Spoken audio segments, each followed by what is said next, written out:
السلام علیکم. پروگرام اور سنائی کے ساتھ میں ہوں امتیاز احمد قریشی. آج میں آپ کی ملاقات ڈاکٹر وحید احمد صاحب سے کروا رہا ہوں.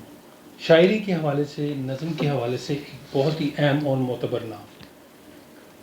حال ہی میں بلکہ پچھلے سال ان کو ایوارڈ سے بھی نوازا گیا. اس پہ بھی بات کریں گے. اور آج ہم شاعری پہ کم اور ان کے ناول کے حوالے سے گفتگو کرنا چاہیں گے. اور بڑی دلچسپ گفتگو ہے. ان کے ناول بھی بڑے دلچسپ اور فکر انگیز ہیں. آپ کو یہ پروگرام بہت اچھوتا، منفرد اور ہٹ کے لگے گا. جو عام شاعروں کے حوالے سے ہم جو گفتگو کرتے ہیں، آج ہم شاعر سے ناول کے حوالے سے گفتگو کریں گے. تو میں زیادہ لمبی چوڑی تمہید پہ باندھنے میں نہیں جاتا. تو آپ بات کرتے ہیں. السلام علیکم. وعلیکم السلام قریش صاحب. ڈاکٹر صاحب، سب سے پہلے تو آپ کا شکریہ، آپ نے اپنی گوں مصروفیات میں سے ٹائم نکالا اور مجھے جو ہے وہ عزت بخشی. یو آر موسٹ ویلکم قریش صاحب. آپ تشریف لائے، عزت افزائی. ڈاکٹر صاحب، ایک تو آپ کو ایوارڈ کی مبارک ہو. آپ سے ویسے بھی بات تو ہوتی رہتی ہے، ملاقات ہوتی رہتی ہے، لیکن جی خیر مبارک. میری خوشی جو ہے وہ تھی، اس لیے میں نے کہا چلیں آپ اس کی کو ریکارڈ نوازش، کر لیں. بہت مہربانی، بہت شکریہ. یہ صدارتی تمغہ امتیاز حاصل کرنے کا اعزاز مجھے حاصل ہوا، جو کہ پریزیڈنشل ایوارڈ ہے فار لٹریچر. یہ 23 مارچ 2022 کو اناؤنس ہوا تھا اور 14 اگست 2023 کو مجھے یہ دیا گیا. زبردست. اور اس پہ ڈاکٹر صاحب جو ایک خاص بات ہے کہ آپ کو ایوارڈ جب سے نوازا گیا ہے تو فیس بک پہ، سوشل میڈیا پہ اور ادبی ثقافتی حلقوں میں اس کو بڑی پذیرائی حاصل ہے. کوئی کنٹروورشل چیزیں نہیں ہیں. ورنہ تو ہمارے ہاں روٹین میں کسی کو ایوارڈ ابھی ملا نہیں ہوتا ہے، اناؤنس ہوتا ہے تو وہ کہتے ہیں جی یہ میرٹ پہ نہیں دیا گیا، یہ ایسے دیا گیا، یہ ویسے دیا گیا. تو آپ کی لیے یہ تو بڑی جی عزت کی افزائی بات ہے. اللہ تعالیٰ کا شکر ہے دونوں کہ طرف سے کہ یہ پاکستان کا سب سے بڑے ایوارڈ یہی صدارتی ایوارڈ ہوتے ہیں. اور مجھے اس کی زیادہ خوشی ہے کہ اس ایوارڈ کی سیلیبریشن جو ہے مجھ سے زیادہ میرے دوستوں نے کی. اور اصل میں اس کی زیادہ خوشی مجھے اس لیے ہوئی کہ یہ ایوارڈ مجھے بہت محبت سے اکیڈمی آف لیٹرز کے چیئرمین جناب یوسف خشک صاحب اور ان کی ٹیم نے، میں تو کہتا ہوں دلوایا، کیونکہ ان کی بڑی خواہش تھی اور یہ ان کی محبت ہے. ورنہ میں آپ سے عرض کرتا ہوں کہ لکھنے والوں کو شاید ایوارڈز کی کوئی ضرورت نہیں ہوتی. ہم لوگ جو ہیں ایوارڈز کے لیے نہیں لکھتے، اور میرے جیسے لوگ جو ہیں وہ ایوارڈز کو یا ادب کو روزگار بھی نہیں بناتے ہیں. لیکن بہرحال یہ تو چیز ماننی پڑے گی. اس پہ میں اللہ تعالیٰ کا شکر ادا کرتا ہوں کہ ہمارے ملک کے جو سب سے بڑے ایوارڈ ہوتے ہیں تمغہ امتیاز اس میں سے ہے، اور وہ مجھے عطا کیا گیا ہے. اللہ تعالیٰ کا شکر ہے. رب کریم آپ پہ مزید بھی خاص رحمت کرے. اور اس طرح کے آپ ایوارڈ تو نہیں، خود اس طرح کی جو کامیابیاں آپ کی ہیں، اور آپ کی کامیابی آپ تو قارئین کے دلوں میں بستے ہیں. تو یہ اس سے بڑا ایوارڈ کیا آپ ہو سکتا سلامت ہے؟ رہے جی. اس سے بڑی کیا بات ہو سکتی ہے، اس سے بڑی نعمت کیا ہو سکتی ہے قریش صاحب. اچھا، یہ جو آپ شاعر ہوتے ہیں، آپ کہتے ہیں ہم شاعر ہوتے ہیں، جی تو اب آپ ناول نگار بھی ہوتے ہیں یا نہیں؟ جی، یہ بڑی انٹرسٹنگ بات ہے، دلچسپ ہے. اصل میں گزارش یہ ہے قریش صاحب کہ ہمارے ہاں بر صغیر میں ناول کی تاریخ جو ہے وہ اتنی پرانی نہیں ہے. ٹھیک ہے نا، جیسے شاعری کی ہے، خاص طور پہ غزل کی ہے. لیکن ہم جب بین الاقوامی تناظر میں دیکھیں تو اس میں شاعر جو ہیں انہوں نے ناول لکھے ہیں. جیسے مجھے سب سے زیادہ ناول جو پسند تھا وہ آسکر وائلڈ کا تھا ناول دی پکچر آف ڈورین گرے. اب آپ دیکھیں نا، آسکر وائلڈ کتنے بڑے شاعر ہیں، اتنے ہی بڑے وہ ناول نگار تھے. تو شاید وہ ایک لاشعور میں ایک بات تھی. تو پھر میں نے ناول لکھا، پہلا زینو. تو اس کا ایک کیا کہنا چاہیے اچھی روایت یہ بن گئی کہ شاعروں نے ناول لکھنے شروع کر دیے. تو میرے کچھ دوست ہیں، انہوں نے، وہ شاعر ہیں، تو انہوں نے یہ ناول لکھے. اصل میں ہوتا یہ ہے کہ شاعری اور ناول نگاری کا آپس میں بالکل ہی تعلق نہیں ہے، یہ بالکل مختلف، بلکہ ڈائیمیٹریکلی اپوزٹ ہیں. 36 کا آنکڑا ہے بالکل ہی، جی ادھر سے ادھر سے. ادھر، کیونکہ شاعری قریشی صاحب یہ تو خود بخود ہوتی ہے، اترتی ہے، جبکہ ناول بنایا جاتا ہے، ناول پروجیکٹ کی طرح ہوتا ہے، اس کا PC1 بنایا جاتا ہے. تو اس لیے یہ دونوں جو تجربات ہیں یہ ایک دوسرے کے بالکل الٹ ہیں. اب ایک بات ضرور ہے کہ میں، اگر آپ میری شاعری دیکھیں تو میں نظموں میں کہانی لکھتا ہوں. درست. میری بہت ساری نظمیں ہیں وہ کہانیاں ہیں اکثر و بیشتر. تو بعض دفعہ میں سوچتا ہوں کہ میں نظم میں کہانی لکھتا ہوں اور کہانی میں شاعری کرتا ہوں، درست. کیونکہ وہ شاعرانہ ڈکشن آ جاتا ہے نا. جب بھی شاعر ایک نثر لکھے گا، کوئی ناول لکھے گا یا کوئی کہانی لکھے گا، تو اس میں شاعرانہ ڈکشن آ جائے گا. بہرحال ہوا اس طرح کہ پہلا ناول میں نے زینو لکھا تھا، اور یہ میں نے 5 سال میں لکھا تھا. جی 5 سال میں نے لکھا، اور میں بڑا حیران ہوں. یہ 1998 سے لے کے اور 2003 تک میں اسے لکھا ہے. حالانکہ اس کی اتنی ضخامت نہیں ہے، 200 صفحے سے کوئی زیادہ ہے. تو اس کو میں نے بڑے پیار محبت سے لکھا، اور اکثر لوگ پوچھتے ہیں کہ تم نے کیوں لکھا. تو وہ ایک کہانی ایک ذہن میں آئی، اور میرے نزدیک جو ہے ناول کی ٹیکنیک، میرے نزدیک یہی ہے کہ ناول جو ہے وہ ایک طویل کہانی ہے جو کہ ایک کتاب جتنی ہوتی ہے. اب آپ اس کو جس طرح بھی لکھنا چاہیں وہ آپ پر ہے منحصر. تو یہ میں نے 2003 میں مکمل کیا، اور 2003 میں اس کا پہلا ایڈیشن چھپا. ہم خیال پبلشرز فیصل آباد نے اس کو چھاپا تھا، انجم سلیمی صاحب نے. اب اس کا 6واں ایڈیشن آ رہا ہے. اچھا. جی ابھی یہ رومیل پبلشرز، بلکہ آج ہی اس کا 6واں ایڈیشن جو ہے وہ چھپا ہے. تو یہ میں بڑا حیران ہوں کہ یہ بہت پڑھا گیا ہے ناول. اس کا سویڈش ترجمہ بھی ہوا ہے، اس کا سویڈش ترجمہ بھی چھپا ہے. اب اس کا 7واں ایڈیشن شاید انگلش کا ترجمہ تیار ہے، وہ یہ چھپے گا. وہ کس نے کیا؟ وہ یہاں پہ عافیہ تنویر ہیں، وہ انگلش لٹریچر کی ہیں، ان کی بیک گراؤنڈ، انہوں نے کیا ہے اس کا ترجمہ. تو 7واں ایڈیشن شاید انگلش کا ہوگا، یا اس طرح یہ مسلسل چھپ رہا ہے. اور اسے میں کہتا ہوں کہ یہ زینو بینی جو ہے نا، یہ بڑھتی جا رہی ہے، اور میرے نزدیک یہ بہت خوشی کی بات ہے. حالانکہ یہ ناول جو ہے یہ خاص قارئین کے لیے ہے، لیکن یہ بہت زیادہ پڑھا جا رہا ہے. اس میں قریشی صاحب ایک دو باتیں، آپ ابھی زینو کی چونکہ بات شروع ہوئی تو اس میں ضرور بتانا چاہوں گا کہ کچھ لوگوں کو مغالطہ ہوتا ہے.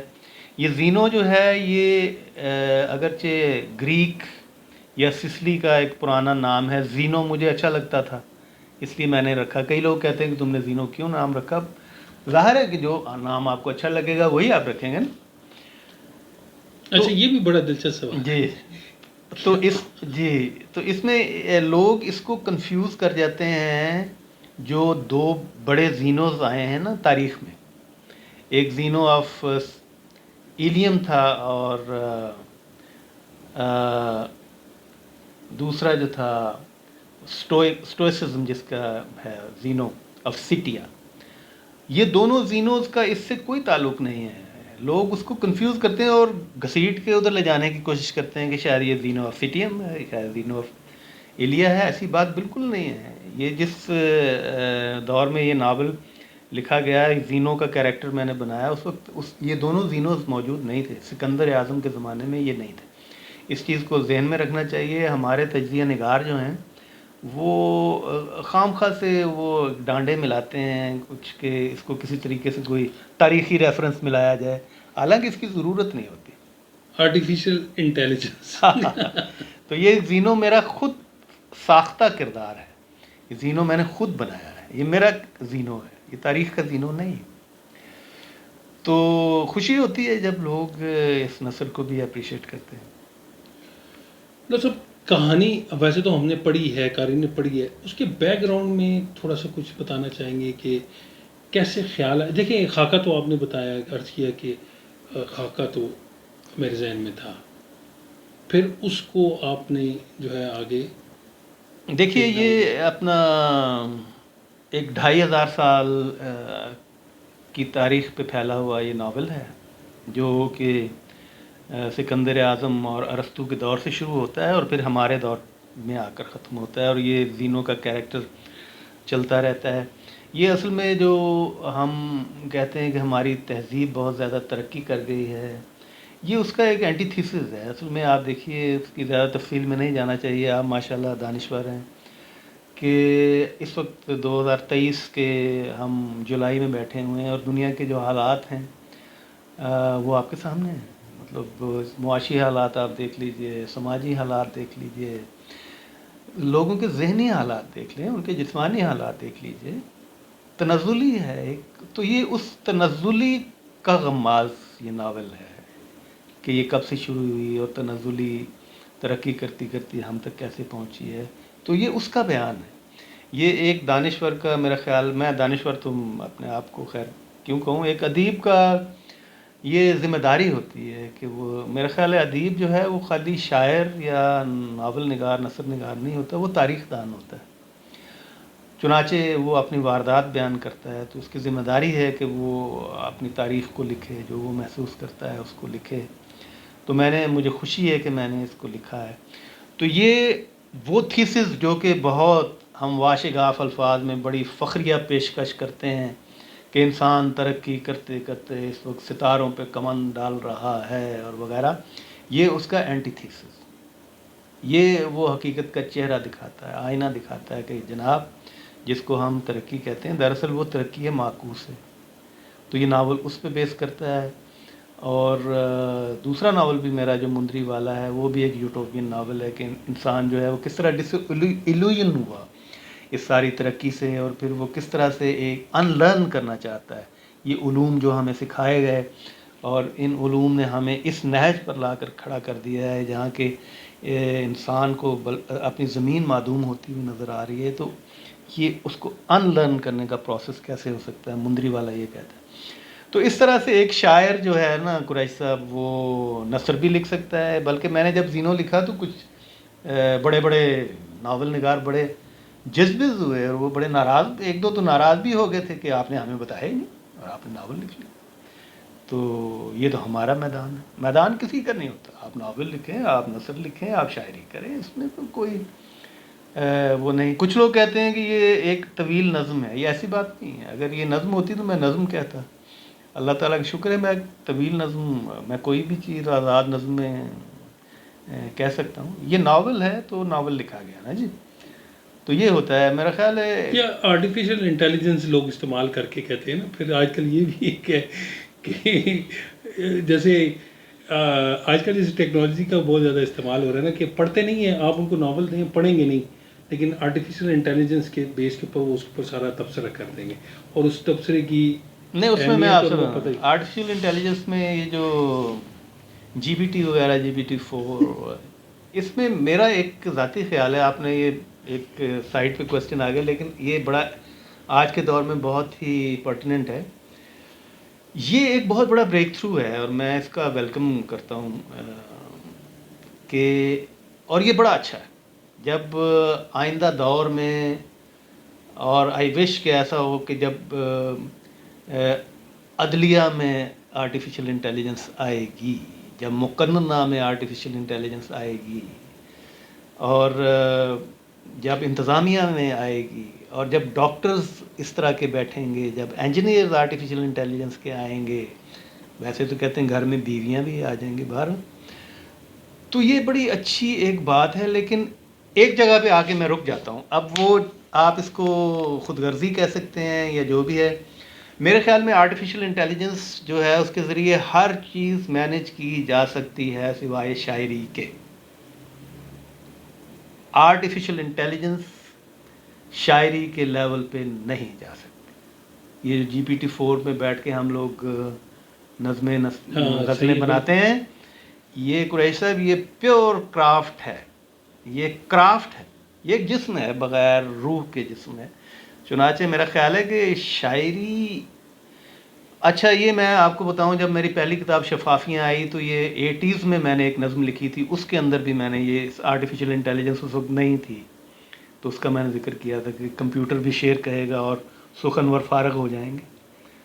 تو اس کو پھر میں نے نگیٹ کیا تھا، وہ ابھی ہو رہا ہے، ہمارے سامنے آ رہا ہے. لیکن میں اس چیز پہ یقین کرتا ہوں قریشی صاحب، آرٹیفیشل انٹیلیجنس سب کچھ کر سکتی ہے سوائے شاعری کے، وہ نثر بھی لکھ سکتی ہے. درست ہو گیا. اچھا یہ جو زینو بہت بڑے کینوس کا ناول ہے، جو جس حوالے سے آپ نے اس کو دیکھا اور جس حوالے سے کنسیو کیا، اس میں آپ نے اسلوب بھی اس سے ریلیونٹ جو ہے وہ استعمال کیا ہے، وہ بڑھتا ہے وہ اسلوب. اس حوالے سے اسلوب کس حوالے سے؟ اس کینوس کے حوالے جی. سے، لوکیل کے حوالے سے. مثلا دیکھیے اس کی نثر جو ہے میں نے جو پڑھی ہے وہ عام نثر نہیں ہے، اس میں کردار جو ہے وہ عام کردار نہیں نظر آتے، وہ بڑے اسپیسیفک اور نپے تلے اور بڑے فوکسڈ ہیں. یہ آپ نے بڑی بنیادی بات کی، میں ذرا آپ کو بالکل ایکسپلین کرتا ہوں. اصل میں دیکھیے زینو جو ہے وہ جس طرح میں نے عرض کیا کہ ایک خیالی کردار ہے جو ہیرو ہے میرے ناول کا، اور اسے میں ناول میں وہیں لے کے گیا دنیا میں جہاں جہاں میں خود گیا ہوا ہوں. ٹھیک ہے نا؟ ٹھیک ہے. جیسے چین میں، شمالی کوریا، جنوبی کوریا، آسٹریلیا، انگلینڈ، یہاں پہ لے کے میں پھرا ہوا ہوں. امریکہ، اس کو میں ان جگہوں پہ نہیں لے کے گیا جہاں کہ میں نہیں گیا ہوں. زینو ہم عصر ہے دیو کامت لوگوں کا، ہاں ارسطو، سکندر، دارا، چانکیہ، ٹھیک ہے نا جی. تو ارتھ شاستر لکھی جا رہی ہے یہاں پہ، اور چندر گپت موریہ. تو چنانچہ یہ قریشی صاحب بڑا مشکل کام تھا کہ اس میں تحقیق کافی زیادہ انوالو ہے. میں نے کوشش کی ہے کہ جو موسٹ اوتھینٹیکیٹڈ سورسز ہیں وہاں سے چیزیں اٹھائی جائیں، کوئی کہانیاں نہ لی جائیں. اس کی وجہ ہے کہ آپ کو انصاف کرنا ہے. اب یہ زینو جو ہے میرا زینو، اب یہ کھڑا ہوا ہے ارسطو کے سامنے، تو ظاہر ہے ارسطو کی جو توقیر ہے آپ نے اس کو بحال رکھنا ہے. یہ ٹھیک ہے، یہ اپنی بات کرے گا، لیکن ارسطو نے جو تاریخ میں کہا ہے وہ بین ہی رہے گا. جب دارا کے ساتھ یہ کھڑا ہے تو دارا کا لشکر وہی ہوگا جو کہ تاریخ میں دکھایا گیا. زیرا بختر کیسی تھی، ان کے گھوڑے کیسے تھے، ان کے نیزے تلواریں کیسی تھی. ٹھیک ہے نا؟ پیمائش کے پیمانے کیا تھے، ناپ تول کے پیمانے کیا تھے، سونے اور اس کے زیورات کی صورتحال کیا تھی، مشروبات کیسے تھے. ٹھیک ہے نا؟ تو وہ بڑا مشکل کام ایک وقت میں آ کے میں بہت پریشان ہو گیا تھا کہ کیا میں انصاف کر پاؤں گا. تو جتنا ایک مجھ میں سکت ہے میں نے کوشش کی ہے کہ جو تاریخی حقائق ہیں وہ جو ہیں مسخ نہ ہو. یہ بہت ضروری بات ہے، اور میرا خیال ہے کہ اس میں بہت حد تک کامیاب ہوا ہوں. تاریخ اور فلسفے کو بنیاد بنا کر یہ ناول لکھا گیا ہے. بلا شبہ. اور وہ جو آپ فرما رہے تھے نا کہ اس کا ڈکشن جو ہے اسلوب، ظاہر ہے کہ جب آپ ان لوگوں کے ساتھ مکالمہ کریں گے جنہوں نے کہ سقراط کے مکالمے لکھے ہوئے ہیں تو ظاہر ہے زبان اس طرح کی ہوگی. ٹھیک ہے نا جی؟ جب آپ واپس یہاں ہماری صدی میں آئیں گے ٹریول کرتے ہوئے تو پھر زبان ہمارے جیسی ہوگی، جس طرح کہ ہم بولتے ہیں یا جس طرح ہمارے دور میں لوگ بولتے ہیں.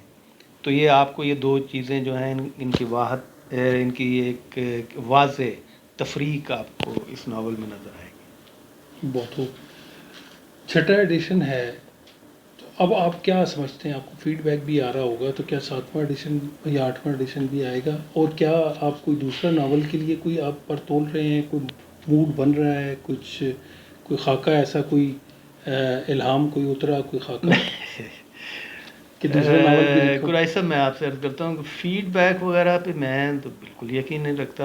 میں نہیں فیڈ بیک وغیرہ، مطلب میں اپنی مرضی سے لکھتا ہوں، خود غرض آدمی ہوں. میں اپنے اور اپنے دوستوں کے لیے لکھتا ہوں، لیکن یہ ہے کہ وہ دوستوں کی تعداد بہت زیادہ ہے، تو بے شمار ہے.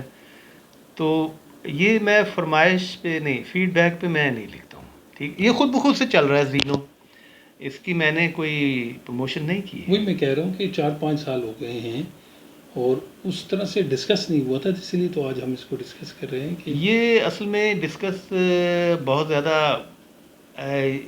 ہوتا رہا ہے، انڈر کرنٹس اس کے چلتے رہے ہیں، لیکن وہ ہمارے تجزیہ نگاروں کی اپنی پسند ناپسند ہوتی ہے، ان کی اپنے جو ہے نا ایجنڈا ہے، تو اس سے اب یہ اس کے ایجنڈے پہ آ گیا ہے، خود ہی اب چلتا مجبور نہیں، وہ تو مجبوراً آیا نا. اب یہ اب سروس پہ آ گیا ہے تو اب لوگ جو ہیں وہ جی شہیدوں میں انگلی کٹائیں گے. تو یہ چلتا رہے گا یہ تینوں انشاءاللہ. جو ہے نا یہ میں دیکھ رہا ہوں کہ یہ اگر خود بخود چلتا ہوا چھٹے ایڈیشن اس پہ آ گیا ہے تو اب جب اس میں جی اس کو تھوڑی سپورٹ ملے گی تو اب اس پہ بڑے بڑے لوگ جو ہیں انہوں نے لکھنا شروع کر دیا. اچھا سر، یہ ٹرینڈ جو ہے، جو آپ سے پہلے بھی شعراء کرام جو ہے وہ اس صنف میں طبع آزمائی کرتے رہے ہیں. باہر ویسٹ میں کرتے تھے، یہاں ہمارے یہاں کم کرتے تھے. اب یہ میں وہی آپ سے عرض کر رہا ہوں کہ اب جو نوجوان شعراء ہیں انہوں نے ناول لکھنا شروع کر دیا ہے زینوں کے بعد، تو یہ میرے لیے بڑی خوشی کی بات ہے. اچھا سر، یہ گزشتہ جو 4-5 سالوں میں ناول کی طرف جو ہے وہ بہت زیادہ جو ہے ایک رجحان آیا ہے، اور لوگ جو ہے دھڑا دھڑ ناول لکھ رہے ہیں اور پبلشر دھڑا دھڑ چھاپ بھی رہے ہیں. مجھے یہ بتائیں کہ ان گزشتہ 4-5 سالوں 10 سالوں میں آپ کو کوئی جو ناول جس کے اوپر آپ ڈسکس کرنا چاہیں، یا کوئی ایسا ناول نگار یا کوئی ایسا ناول جس کے اوپر آپ بات کرنا چاہیں؟ دیکھیے قریش صاحب، اگر ناول نگاری جس طرح میں نے آپ سے پہلے عرض کیا کہ ہمارے ہاں اس کی تاریخ جو ہے وہ بہت پرانی نہیں ہے. یہ ہم ڈپٹی نذیر احمد صاحب سے شروع کرتے ہیں، سے ہوتے ہوئے مرزا ہادی رسوا تک آتے ہیں، وہاں سے ہوتے ہوئے ہم منشی پریم چند تک آتے ہیں. یہ ہمارے بڑے ہیں جنہوں نے ناول لکھے. اس کے بعد جو ہے آپ دیکھیں ناول کم لکھے گئے. گزشتہ 10 سال میں آپ نے اگر کہا ہے تو اس میں مجھے محمد الیاس صاحب کے ناولز بہت اچھے لگتے ہیں. وہ بہت شاندار ناول لکھتے ہیں. ہمارے یہاں گوشہ نشین ہیں، بیٹھے ناول لکھ رہے ہیں، شاندار ناول، دھوپ ہو یا کوہر ہو، ان کا ایک سے ایک ناول ہے. خالد فتح محمد صاحب ہیں، بہت شاندار ناول لکھتے ہیں. حفیظ خان صاحب بہت عمدہ ناول نگار ہیں، تو ان کے میں ناولز پڑھتا ہوں. نئے نئے یہ مضامین لے کر آتے ہیں. حفیظ صاحب تو واقعی ان کے تو بالکل ہی یہ ہے کہ انہوں نے اب ریپیٹ نہیں کیا جتنے بھی ناول انہوں نے لکھے. جی وہ دیکھیں نا، ان کی ایک خاص بات یہ ہے کہ جو ہمارا ساؤتھ پنجاب ہے اس کی سرائکی بیلٹ کو وہ اتنا خوبصورت ڈپکٹ کرتے ہیں. ان میں ایک چیز اور میں نے دیکھی ہے کہ ایک دن میں اس کا ذکر بھی کہیں کر رہا تھا کہ ان کی جو عورت کی نفسیات ہے اس کا مطالعہ انتہائی گہرا ہے، انتہائی گہرا. اور میں بڑا حیران ہوتا ہوں جب کہ وہ عورت کی نفسیات کے ان پہلوؤں کو وہ اپنی کہانی میں دکھاتے ہیں جو کہ اس سے پہلے نہیں دکھایا گیا، اور وہ بڑی بے ساختگی سے اور بڑا کھل کر، جو کہ ہم ذرا پردوں میں بتاتے رہے اور وہ اس کو دکھاتے ہیں. اور مجھے بڑی خوشی ہوتی ہے کہ دیکھیں یہ اس اسپیشلائزیشن ہے ان کی اس سائڈ، تو بہت خوبصورت لکھتے ہیں وہ. ان کا انواسی ناول بہت ہی خوبصورت تھا.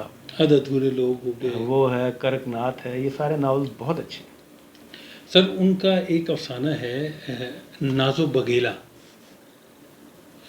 وہ میں کہتا ہوں کہ وہ افسانہ ہے، لیکن وہ اپنے افسانے میں نا جی یہ جو آپ ذکر کر رہے ہیں نا، اس میں عورت کی نفسیات، اس میں ملازم کی نفسیات، وہ جو انہوں نے اس کو بنا ہے نا، میں تو جب یہ ہلکر باب ذوق میں انہوں نے پڑھا تھا، میں کہتا ہوں کہ بس نو کوشچن اباؤٹ اٹ. اور بہت پھر کمال ہے، اور بڑی کہانی بنت ان کی شاندار ہے. اور وہ ان کی زبان جو ہے اس میں بھی وہ ہماری زبان کو، اردو کو ثروت مند کرتے ہیں. اس میں وہ نئے نئے الفاظ تراکیب لے کر آتے ہیں، اس میں پنجابی سرائکی کے الفاظ بڑی بے ساختگی سے آتے ہیں، تو اس طرح زبان ہماری جو ہے وہ رچ ہوتی ہے. یہ بھی ان کا کنٹریبیوشن ہے. بالکل ایسے ہی ہے. جی. سر مستصر حسین تارڑ کے حوالے سے بتائیں کوئی بات اگر آپ بتانا چاہیں تو. تارڑ صاحب ہمارے بزرگ ہیں جی، میری تو ان کے ساتھ بہت ہی زیادہ بڑے بھائیوں کی طرح ہیں، بہت وقت گزرا ہے ہمارا. تو وہ مقبول عام لکھنے والے ہیں جی، اپنا کمرشل رائٹر ہیں اور بیسٹ سیلر ہیں. تو بڑے عرصے سے ان کے خواہ سفر نامے ہوں یا ان کے دوسرے ناول ہوں تو وہ تو بیسٹ سیلرز میں آتے ہیں. جی بالکل ایسے ہی ہے.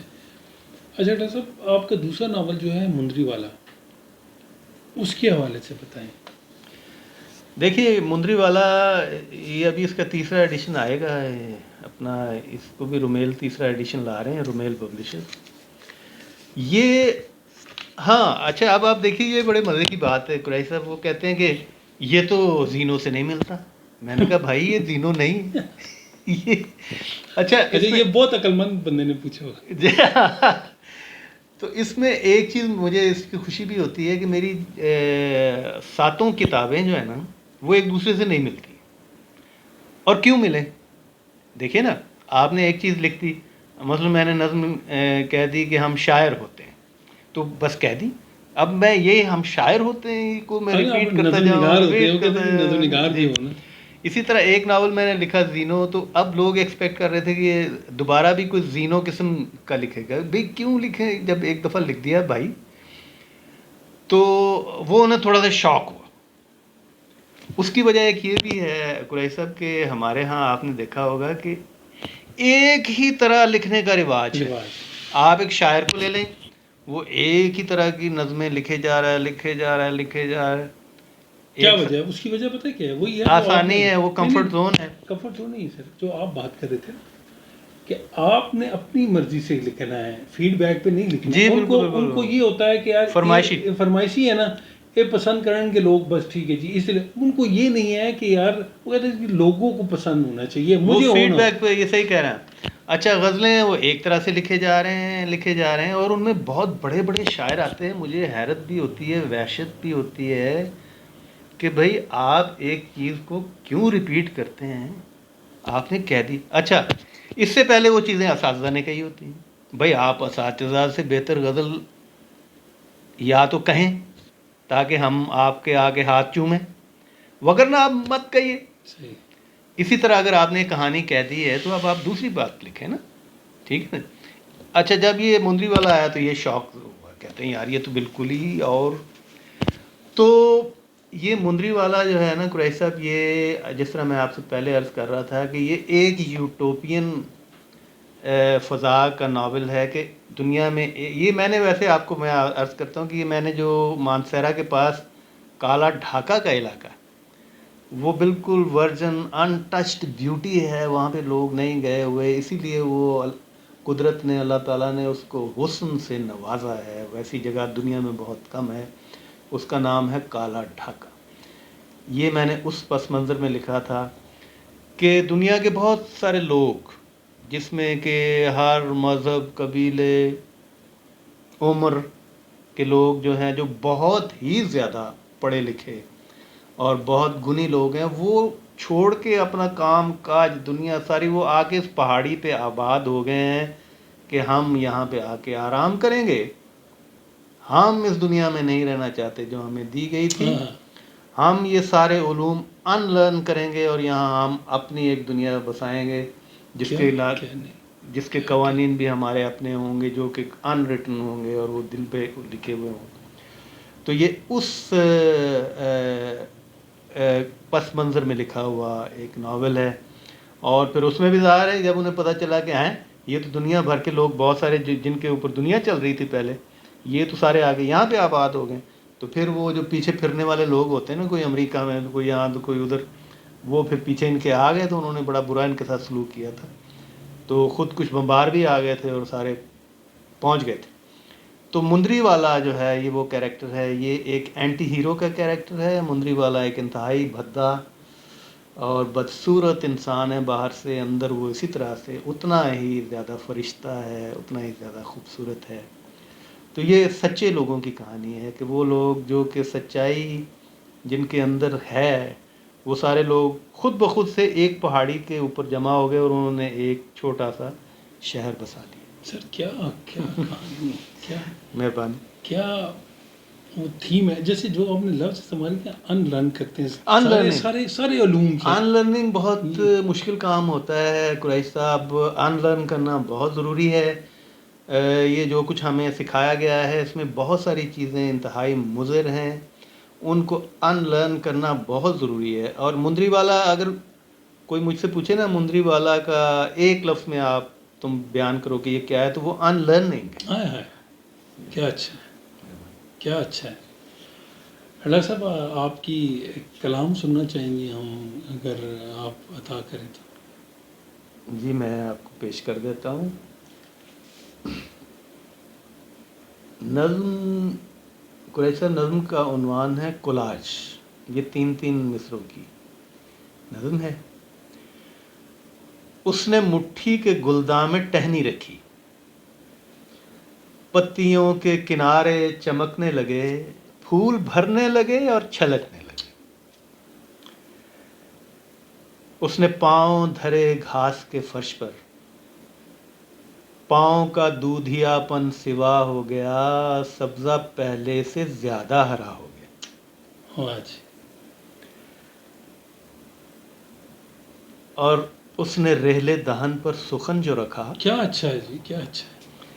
اس نے رحلے دہن پر سخن جو رکھا، ہر سماعت کے پردے کو جزداں کیا، شامل جاں کیا جزو ایماں کی۔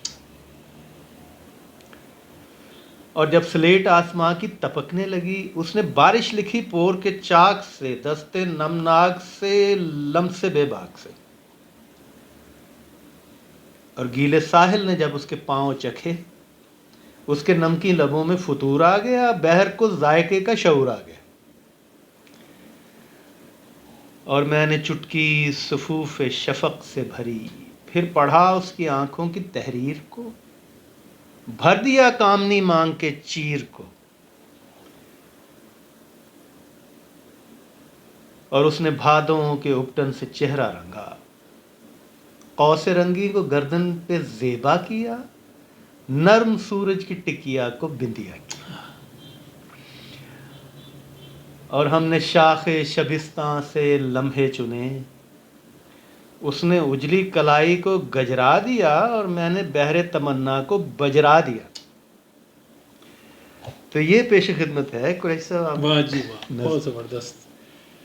ایک فضا میں ٹرانس میں بننا چلا جا رہا ہے۔ آپ کی عنایت ہے، آپ مہربانی کرتے ہیں ہمیشہ، آپ سے مل کر ہمیشہ خوشی ہوتی ہے قریش صاحب۔ بہت نوازش، بہت نوازش۔